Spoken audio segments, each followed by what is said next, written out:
Welcome back to our channel. In this video, we are going to learn about how to bring back power icon on Windows 10 taskbar. Right click on the taskbar.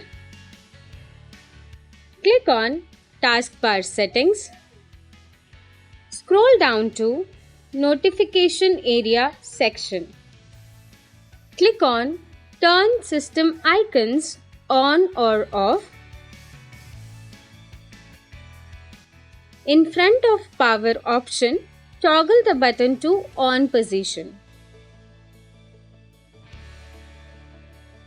Now you can see the power icon on taskbar. Thank you for watching the video.